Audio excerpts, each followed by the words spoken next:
On this episode of Locked On Canadiens, Scott Matla makes his triumphant return for the Friday mailbag.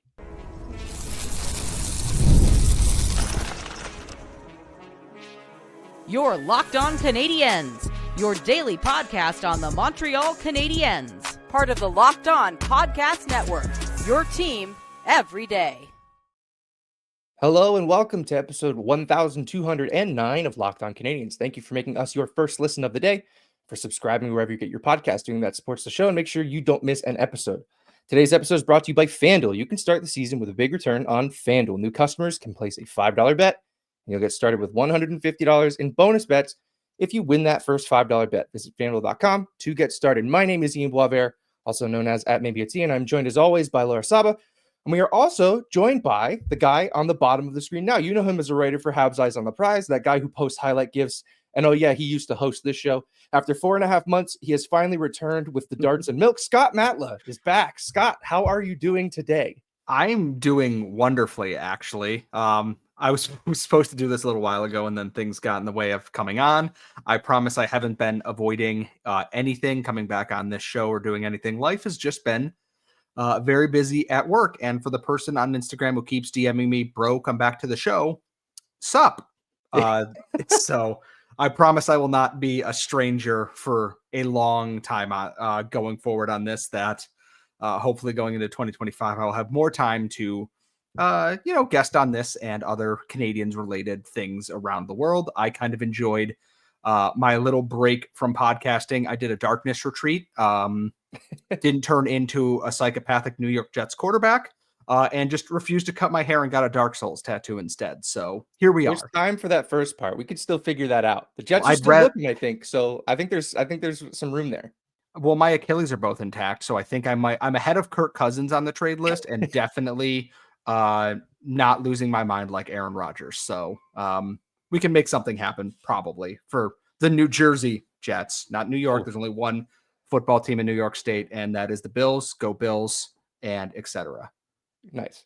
Laura, how are you doing today? How does it feel to have Scott back on this screen? Well, I had a whole bit going about who the hell is that guy. But you both ruined it. Scott, we have missed you. We've been having a really great time doing this show, but we are so excited to have you back on. And once again, I'm going to call you out in front of all of the listeners. Scott, can you please come back and talk Laval Rocket? Yes, everybody is asking for it. We want it as well. We did I think we did a valiant job yesterday of talking Habs prospects, but that's your baby. So please come back. The Laval Rocket are the most frustrating good team that I've covered in the AHL, in that they're making me lose my mind, but because I have expectations for them now, and instead of just don't be crap. Having actual expectations for a team that started like 9-0-1 is a wild feeling for anyone who's followed 12 and a half years of my AHL coverage on this team for this team. So, yeah, I mean, if anything, it was a sign yesterday that the first time we really talked about prospects since you left, they broke a trade immediately afterwards, and we had to record a bonus episode. It was a sign that we were out of our element, right? We were out of our depth. The universe did not accept it. We got punished for that. So we need you here. Before we jump into the mailbag, let's start with Laval. They're having a very weird season. They started red hot. Guys were scoring at a really insane clip. And now, it's really cooled off. And, I saw the game against Hartford where I thought the effort was good, but the result just wasn't there. But you could feel the frustration through that lineup. Is that sort of where things sit with Laval right now? The weird part is that it's like they're having a rough month. They're 4-5-1 in their last 10 games. They're on a 1-0 streak. Obviously, they won against Bridgeport. They're 16-8-2. So, they're still really, really good. One of the best teams in the AHL. The biggest issue with everything here with the Rocket is they started out Logan Mailloux, 4-point game on opening night, 9 points in his first 5 games, got called up to the NHL and came back down. The team itself now, Joshua, red hot, like you both talked about in the other episode, is that the points aren't there right now. The effort isn't there right now. This is a team that battled some injuries, some illnesses, guys being in and out of the lineup, and they've kept rolling on with that. Brandon Gignac is going to be back in the lineup potentially this weekend. Jakub Dobiš back in the lineup this weekend. Philip Machar potentially back in the lineup this weekend. They play Belleville on Friday, which, as everyone knows, it's a Senators Rocket game, just pray nobody gets injured. It's a team that at its core, when they're playing really well, they come out fast, they're forechecking hard, they're making life a nuisance for opposing defenses, and then they'll score like 1 goal on 17 shots and then give up 2 goals on 6 shots. And like what we've seen with the Canadiens, you kind of see everything wilt. Yeah. And it impacts everything. The power play is non-functioning, like passes are missing. Everything gets a little sluggish. But when they put it together and the goals go in when they should, and sometimes it's just great goaltending, sometimes it's missed chances, the team turns into a wagon. Against Bridgeport, they were down 2-1. And then inside, I believe it was 3.5 minutes, Florian Jacki put up 4 points in the third period, and they won 6-2. Nice. Sometimes it's a team that needs that confidence rolling forward. They have a good mix of veterans on the team. The guys on defense, Josh Jacobs, Zach Hayes, now Noel Hoffenmeyer, have been very good at giving grace and some learning space to Logan Mailloux, to Adam Engstrom, who's been phenomenal, to William Trudeau as well. And then the forward group, it's young, but again, guys like Brandon Gignac, Laurent Dauphin coming back, Lucas Condon being in this lineup, who himself is not a very old player. Even a guy like Vincent Arsenault playing a fourth line role. He's there to check. He's there to make sure nobody messes with the kids. When everything is clicking, I don't think there is a team that can compete with them on that level for too long, because they just roll over teams eventually. And also Owen Beck rules. That shouldn't be a surprise to anybody. And if it is, pay attention. Owen Beck's been really, really, really good.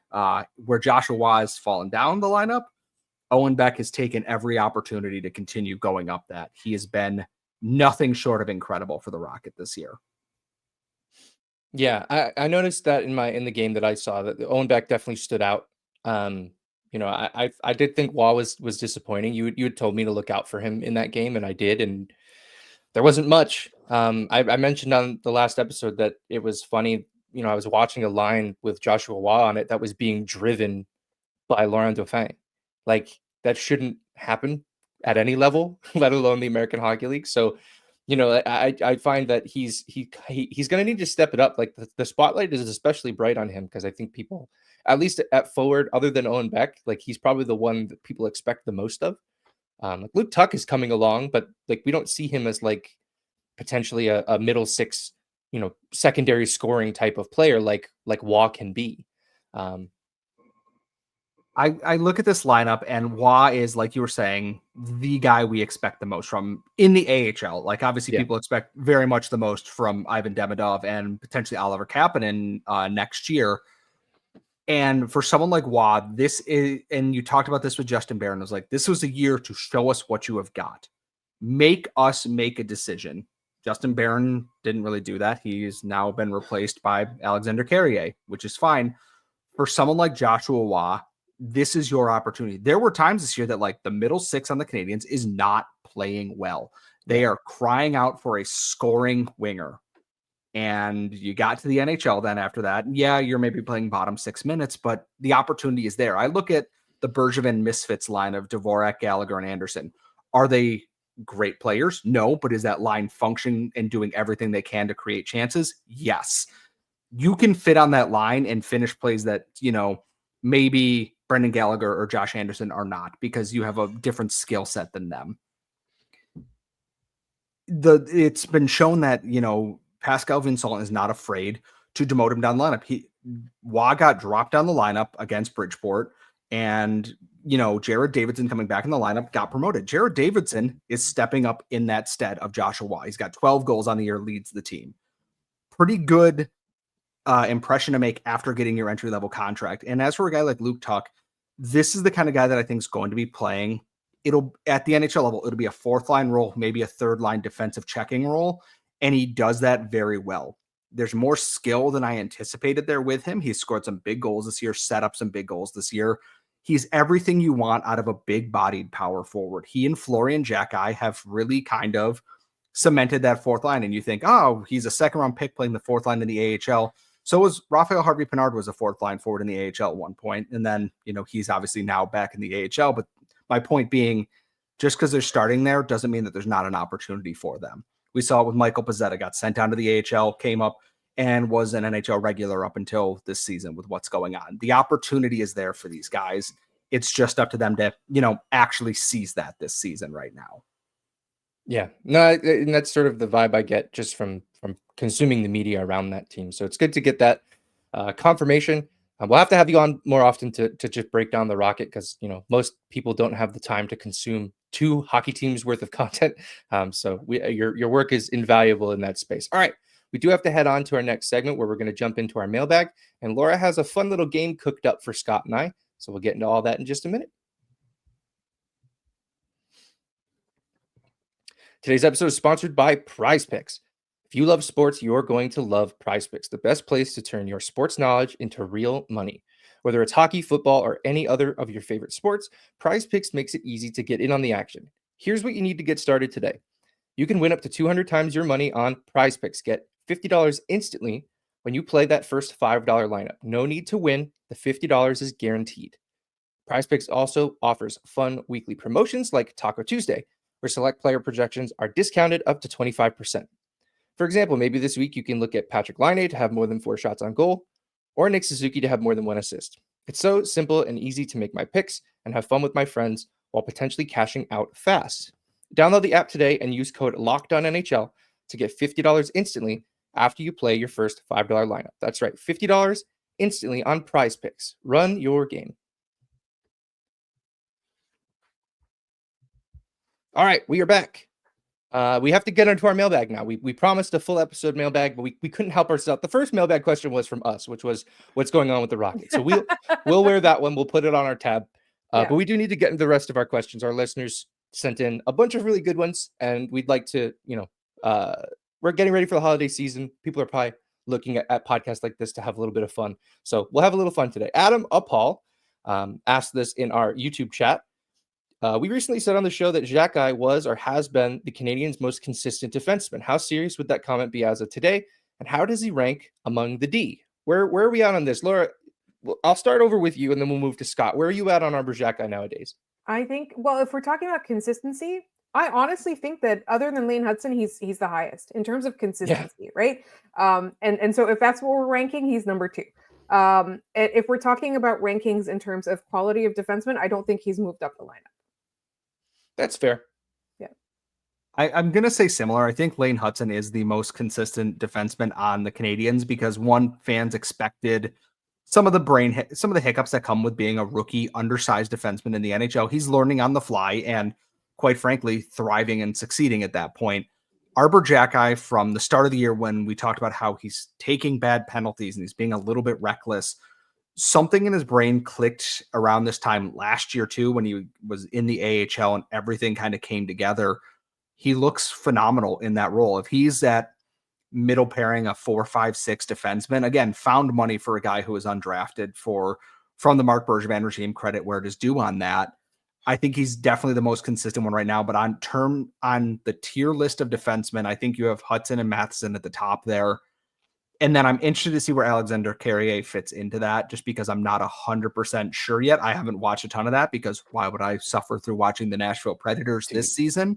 I'm already suffering through one team. We don't need 2 of them. Yeah, I was going to say, I don't need a team in mustard yellow uniforms to make my life bad. I really don't need to do that.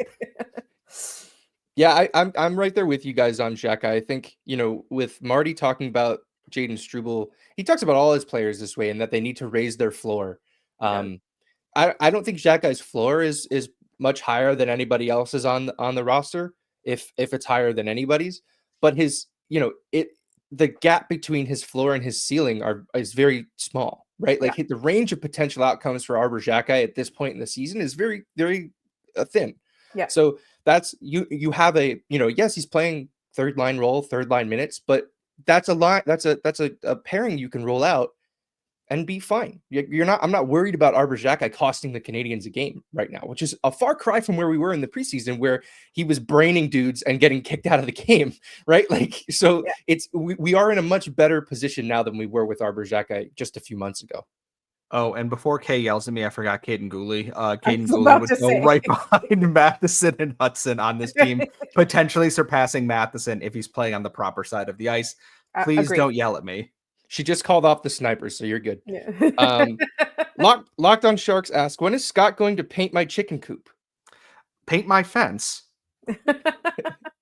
If there are a lot of people that might not be a Simpsons person who will not understand any of this. I will tweet at JD later tonight. I will just tweet that clip at JD later tonight. This last 30 seconds was for you and JD. I appreciate that. Let's do some reckless trade speculation. This is from Paul Giardetti, who calls it out, some reckless speculation. With all the Dylan Cousins rumors, would you trade Doc and Coffield for Cousins and Benson? Buffalo needs wingers. We need centers. Just Cousins for Coffield. With Demidov coming, we can afford to trade Coffield for a true center. The thought of trading Coffield makes me want to throw up. I'll be honest. That's the emotional aspect of this that I don't want to engage in, right? Like I just don't. The thought of trading Cole Coffield at this point makes me ill. I don't like that. The value seems okay generally, but it makes me upset to think about. Yeah. I'm not trading Cole Coffield. I understand though, like the center thing is 100% valid. Trade someone else, anyone else. Not Demidov. I would like, a center, but also keep all the wingers.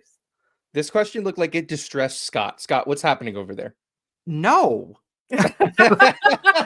So I've seen this with Patrick Laine being red hot right now. Like, well, we have Laine. We don't really need Coffield. They're the same type of player, but Coffield is smaller. And it's like, if you have one good player, having two good players is even better than that. Adding Ivan Demidov. Slow down. I don't think I can. I'm not following. Well, this leads into three good players. I don't understand. Like, what's that? Well, this leads into the next question that I have, and we'll hit this one, and then we'll head to the game that Laura has planned for us. Danny Joe 22 on Blue Sky asks, when fully up to fitness, does Laine take Cole's place on the top line left side?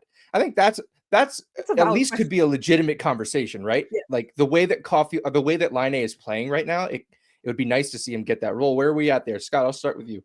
I actually do. I'm not opposed to that because I think Coffield's elusiveness and ability might help finish off some more of those passes from Doc. But also, it's Andrew Berkshire kind of pointed this out about Sean Monahan is that, hey, it took him a little bit of time to get back to full fitness after a long layoff. And when he did, Laine's working his way back there. We haven't even seen close to full strength Laine yet. And I'm very interested to see where that's going to come in. I'm not opposed to that, but Laine is a different piece than Coffield is. Coffield is a pace piece to go along with Nick Suzuki. Slavkovsky does the board work. Nick Suzuki directs traffic. Coffield is the one that is stretching the defense. Laine is not an overly quick forward. He just seems to make things happen because he's really good with the puck. And I think that works very well with Kirby Dach. It's getting someone, I think, potentially in Newhook's spot that I would look forward on that line. Someone who has a little bit, I'm not that he is not dynamic, but has a little bit of that sizzle to them. I'm not opposed to it if they need to get that second line going, just shuffling that a little bit. But at the same time, I think Laine's been great, even at, 75% of what he's capable of on a second line with a center who is battling the Hat Man on every shift. So, yeah, no kidding. Absolutely. All right, Laura, we have to throw it to you because it's time for our game. It is time for the game. So, gentlemen, are you ready with your pens and papers? Yes. Good. All right, you're ready. Okay, so here are the rules of the game. Just before I start the clock, I'm going to name a season, and you will have 60 seconds to name as many guys from that season as possible. The rules are, if the guy did not belong in that season, you get 0 points. If you both thought of the guy, you get 1 point. If only one of you thought of the guy, that person gets 2 points, right? Again, as many as you can name. It can be a skater or a goalie, but the parameters are as such. It cannot be like a core star player. Like, for example, Max Pacioretty in Montreal is not considered a guy. Max Pacioretty in Toronto is a guy, right? So obviously it's the Montreal Canadiens season, right? So it could be anyone. Again, goalie, whatever, right? They just have to have played at least one game in the NHL in that season, right? Oh boy. And then, we might have some debate as to whether someone's on the cusp of the guy or whatever, and I will just rule. Although I have to say, I cannot take credit for this game at all. This was from listener Rachel C. It was brilliant. I did kind of modify the rules that Rachel suggested. Thank you so much, Rachel. Are you guys ready? All right, let's do it. All right. You will have 60 seconds to name as many guys on the 2015-2016 edition of the Montreal Canadiens, and the clock starts now. And while these gentlemen are doing that, I would like to tell you about FanDuel. You hear us talk about FanDuel a lot on the show, and that is because it is America's #1 sports book. And there's a reason for that. It is so easy to use. Everything's just so great. Everything's, you can find it all in one place. And right now, new customers can bet $5 and get $150 in bonus bets if you win. The FanDuel Sportsbook app gives you everything you need to place live bets on the NFL all in one place. So when you get a hunch in the middle of the game, you can check out the latest stats, view live play-by-play, and so much more on the same page where you place your bets. Just visit FanDuel.com to join today. You'll get started with $150 in bonus bets if you win your first $5 bet. That is FanDuel.com. Never waste a hunch and make every moment more with FanDuel, an official sportsbook partner of the NFL. Pens down, gentlemen. Boy, this went really badly. My brain completely short-circuited on all. Yeah, that is a blind spot of a team. That's a perfect year to pick because it was one that was just shortly after a really long run, but also completely into the dead Bergevin era. Like was this the year that Carey Price won every award, or was that 14-15? 14-15. Was that? See, I couldn't remember. They made the playoffs and they went and they played Ottawa and they beat them in the first round. They lost to Tampa in the second. That was the second. I remember the results more than the guys. All right, we have to get into this. Right, guys. Okay, here to avoid cheating, can you either hold up your thing to the camera so that the listeners can see and make sure that we are not we are not cheating. All right. I can see we have some overlap on some things, yes. But I think that this is going to be Ian and I like definitely being like, oh yeah, 30 times. So all right, Scott, as the guest, name your first guy. Dustin Tokarski. Dustin Tokarski was on this team. I also have Dustin Tokarski. All right, so 1 point each of you. Next guy, Scott. Mike Condon. Mike Condon was also on this team. I also had Mike Condon. I thought that I didn't think that was going to be the case. I was like, when did they made the swap early one season? I was like, well, I'll get one of them if I write both of them down. I was trying to remember what year it was because I'm like, was 15, 16, because 16 was the Winter Classic where Mike Condon started because Carey Price was injured and put on the game of his life in front of everybody. I was there, so it was great. So next guy. Paul Byron. Paul Byron. I think Paul Byron counts as a guy, and he was on the team. Yes. I didn't write Paul Byron, so that's 2 points for Scott. 2 points for Scott. This was because I almost wrote Zach Kassian, and then I remembered no. And now that I know Paul Byron is on this team, my next one I know is incorrect. So okay, so Ian, what's your next one? I'll say Brandon Prust. I think he was still there.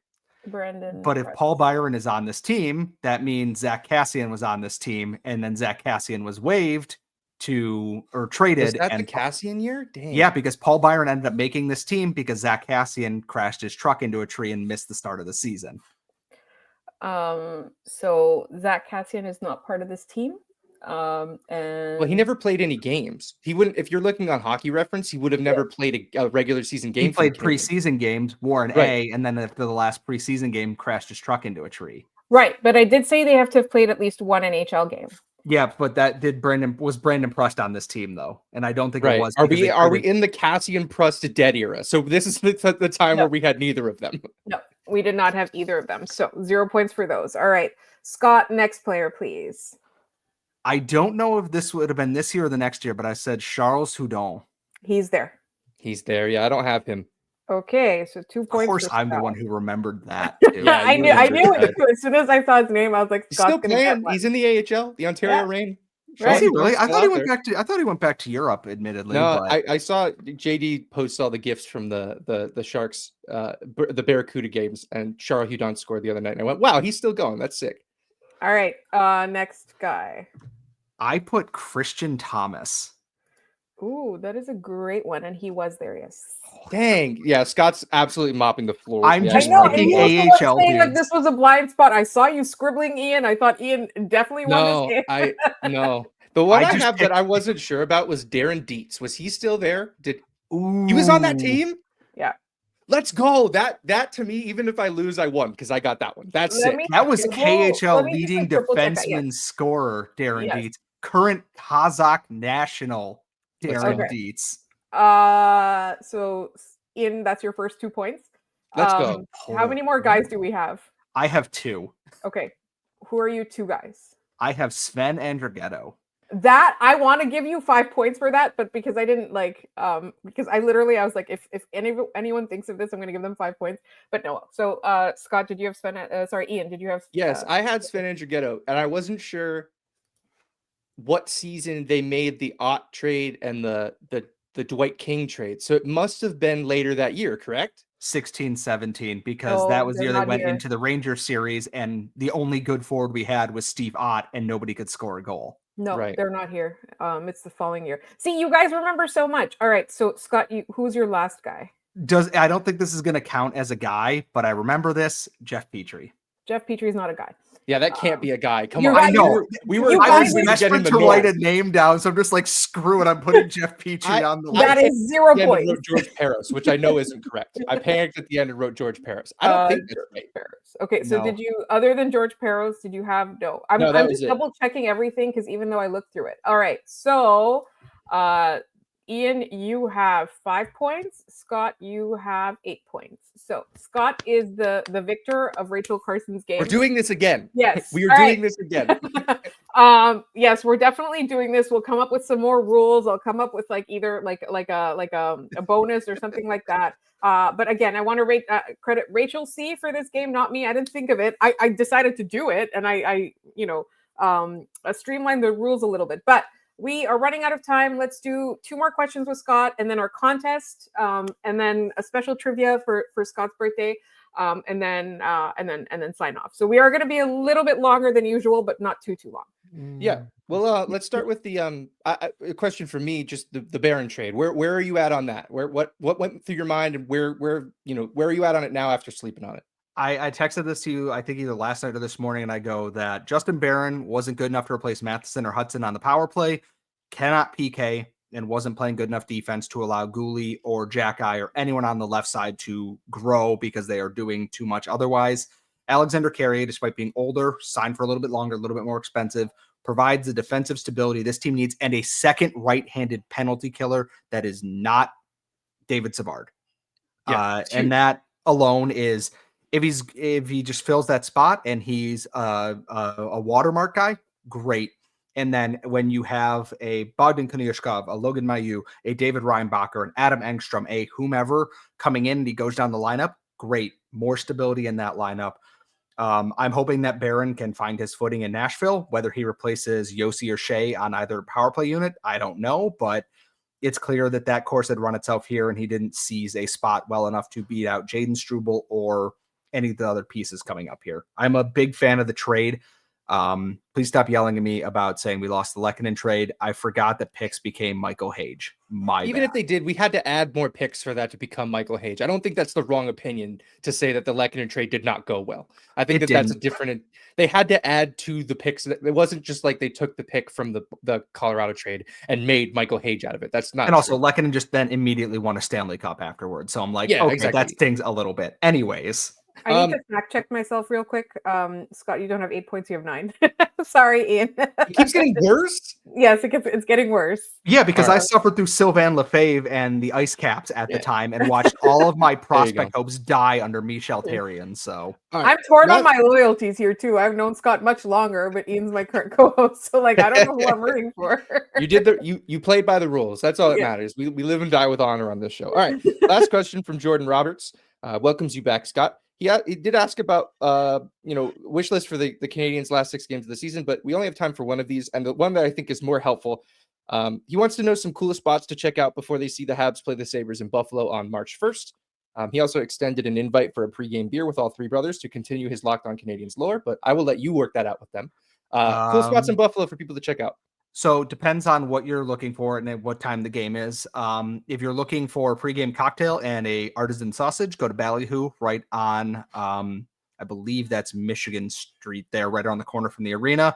They have a bunch of craft beers, huge selection of cocktails and whiskeys, if that's more your thing. If you're looking for wings, I highly recommend going to Barbell North in Clarence. There is more tables, more seats. You're likely to get in and out a lot faster. If you're downtown, Big Ditch and Other Half Brewing are nearby. If you're looking for really good Italian and you want to make a little bit of a drive and you're going to need to make a reservation ahead of time, Mulberry in Lackawanna has the best chicken parm I've had in my entire life. Lucky Day Whiskey Bar does really good steaks and everything just down the road as well. And if you're looking for just a classic dive to go get some pizza rolls and a beer, Buffalo Tap House on Chippewa Street. Excellent work. Appreciate Awesome. that, TripAdvisor Scott. All right. Yeah, you still Let's have the head into our- podcasting muscles too with the speed you did that with. Yeah, that was incredible. That sounded like me doing the weekly forecast or recap, whatever one takes way too long. I think it's the forecast. Anyway, all right, let's do our trivia question from yesterday and then give our folks a new one, and then we'll head out for the week. All right, and the yesterday's contest. question. And the contest. The contest as well. Let's do the contest now. So, Laura, Okay. if you want to talk about it, I'll get the thing. Yes, absolutely. So we are running a contest up until the Christmas break. Also, any questions that we did not answer today will be one of our holiday episode.